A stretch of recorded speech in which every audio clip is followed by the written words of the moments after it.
नमस्कार, बहुत स्वागत है आपका। मैं हूं आपके साथ योगेश पांडे। हमारे साथ कुछ मेहमान जुड़े हुए हैं, आपका तारुफ करा देते हैं। अजय धवले जी हैं, भारतीय जनता पार्टी के प्रवक्ता हैं। देखिए योगेश जी, आकाश जी ने बहुत अच्छी तरीके से इकोनॉमी को एक्सप्लेन किया। क्योंकि वो सब्जेक्ट एक्सपर्ट है तो सब्जेक्ट को बहुत अच्छे तरीके से रखा। आपको ये देखना पड़ेगा कि मध्य प्रदेश भारतीय जनता पार्टी के हाथ में कब आया। 2003 में भारतीय जनता पार्टी की मध्य प्रदेश में सरकार बनी और 2003 में जब भारतीय जनता पार्टी की यहाँ सरकार बनी तो मध्य प्रदेश को एक बीमारू टैक्स का तमगा लगा था। और ये क्यों लगा था? ये क्योंकि मध्य प्रदेश देश की जीडीपी गिराने वाला राज्य था। देखिए, मध्य प्रदेश में आधारभूत संरचनाएं बिल्कुल नहीं थी, इंफ्रास्ट्रक्चर डेवलपमेंट की आवश्यकता बहुत थी। मध्य प्रदेश में सिर्फ 65,000 किलोमीटर की सड़कें थी, हमें उसको 5 लाख किलोमीटर तक के लेके जाना हमारा 10 सालों में उद्देश्य था, जो हम 15 सालों में उद्देश्य था, हम आज पूरा कर चुके। मध्य प्रदेश में मेडिकल कॉलेज 5 हुआ करते थे, आज मेडिकल कॉलेज 24 हुए। मध्य प्रदेश में डॉक्टर की संख्या 7,500 थी, आज 51,000 से अधिक मेडिकल स्टाफ मध्य प्रदेश में।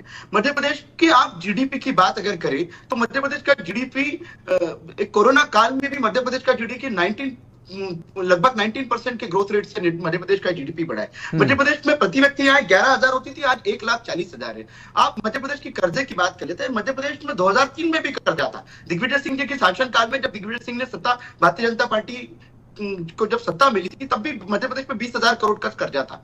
देखिए, कर्जा जो आप कर्जे को ऐसे दिखा रहे कि कर्जा क्यों लेना पड़ता है, उसकी आवश्यकता क्या है, ये देखना पड़ेगा। मैंने जैसे कि कहा कि मध्य प्रदेश देश का जीडीपी गिराने वाला राज्य था, तो सबसे पहले अगर आपको आपके स्टेट में उद्योग लाने हैं, आपको इनकम सोर्सेज बढ़ाने हैं, तो सबसे पहले आपको बेसिक इंफ्रास्ट्रक्चर, जिसको हम कहते हैं कि आधारभूत संरचनाएं खड़ी करनी पड़ेगी। सबसे पहले आती है सड़क, आती है बिजली, आती है और पानी आता है। ये तीन चीजों के लिए मध्य प्रदेश सरकार ने जो काम किए, हम यहाँ पे 7.5 लाख हेक्टेयर में सिंचाई होती थी मध्य प्रदेश में, आज मध्य प्रदेश में सिंचाई बढ़कर 47 लाख हेक्टेयर में सिंचाई होती है। और माननीय मुख्यमंत्री शिवराज सिंह चौहान जी सार्वजनिक मंचों से कहते भी है और भारतीय जनता पार्टी का संकल्प भी है कि हम 65 लाख हेक्टेयर की सिंचाई करने के लिए हम संकल्पित है।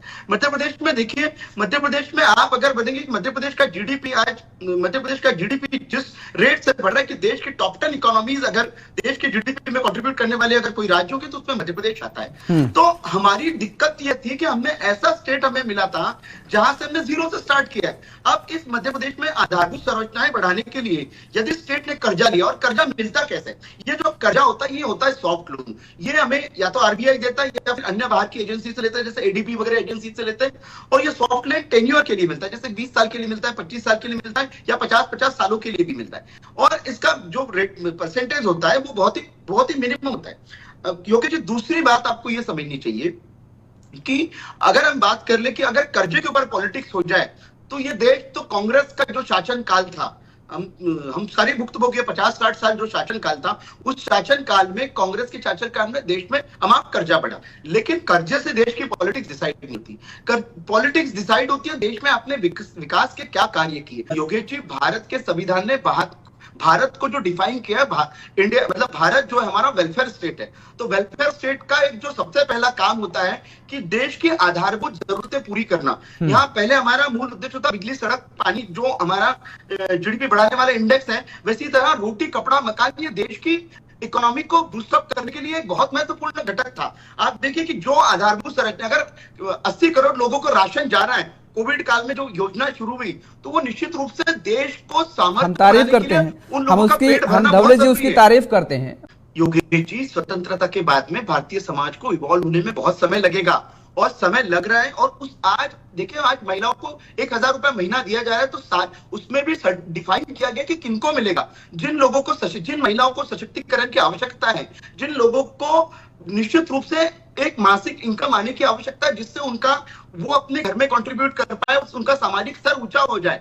क्योंकि देखिए, योजनाएं जो आती है वो जीवन काल के लिए नहीं आती, एक पर्टिकुलर टाइम फ्रेम होता है, उसके लाने के पीछे का उद्देश्य होता है और वो उद्देश्य की पूर्ति होते ही योजनाओं को शटडाउन भी किया जाता है। तो आपको ये देखना पड़ेगा कि कोई योजना आई है, उसका इम्पैक्ट असेसमेंट करना आवश्यकता है। वो इम्पैक्ट असेसमेंट होने के बाद में उन योजनाओं को निश्चित रूप में सरकार द्वारा रोका भी जाता है। लेकिन आप कहेंगे कि फ्री में 1,000 रुपए दिए जा रहे हैं, 1,000 रुपए हर किसी को नहीं मिल रहे। जो निश्चित रूप से कैटेगरी में एलिजिबल है उसी को 1,000 रुपए मिलते हैं। आकाश जी सब्जेक्ट एक्सपर्ट है, he knows the very well the crust of economy. उन्होंने कहा कि आपको ये जो निकालने का तरीका है, 80 करोड़ लोगों का राशन बंद करने का तरीका है, ये एक फेज वाइज मैनर में होगा। जब आप असेसमेंट करोगे, इंपैक्ट असेसमेंट, तो देखिए योगेश जी, ये टीवी डिबेट के हमारे लिए बड़े क्यूरियोसिटी के विषय हो सकते हैं, लेकिन आपको जमीन पर जाके देखना पड़ेगा कि देश में कोरोना की विभीषिका के बाद भी आज भी हमारा देश एक स्ट्रीमलाइन होने में समय लगेगा।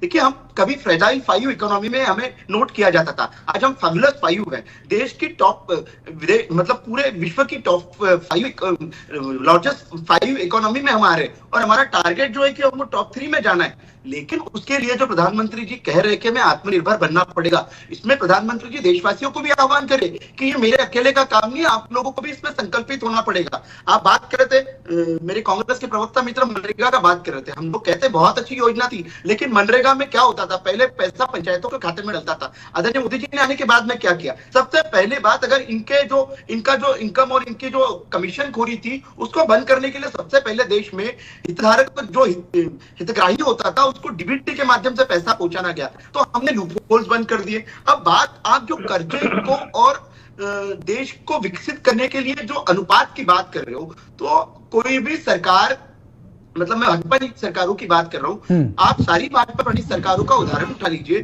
कोई भी भाजपा प्रणीत सरकार केंद्र सरकार की जो एक पैरामीटर्स डिसाइड किए उसके बाहर जाके कर्जा नहीं लेती, क्योंकि हम मानते हैं कि हमारा ऐसा नेतृत्व आदरणीय प्रधानमंत्री जी इस सारी चीज के लिए बड़े सशक्त है और वो बड़े ही कठोरता से इन सब विषयों को कहते हैं। देखिए, वो फ्री बीज के बिल्कुल विरोध में। आप देखिए, कभी भी आप प्रधानमंत्री जी की चुनावी राज्यों में भाषण देखिए, वो कभी भी चुनावी लॉलीपॉप देने का काम नहीं करते, वो देश की बात करते, वो राष्ट्र की बात करते, वो टॉप 3 विश्व की, भारत को टॉप 3 इकोनॉमी में बनाने की बात करते। फिलहाल समय के अभाव के चलते अब चर्चा को हमें यहीं पे विराम देना पड़ेगा, और आप सभी मेहमानों का हमारे साथ जुड़ने के लिए, समय देने के लिए बहुत बहुत शुक्रिया, बहुत बहुत धन्यवाद।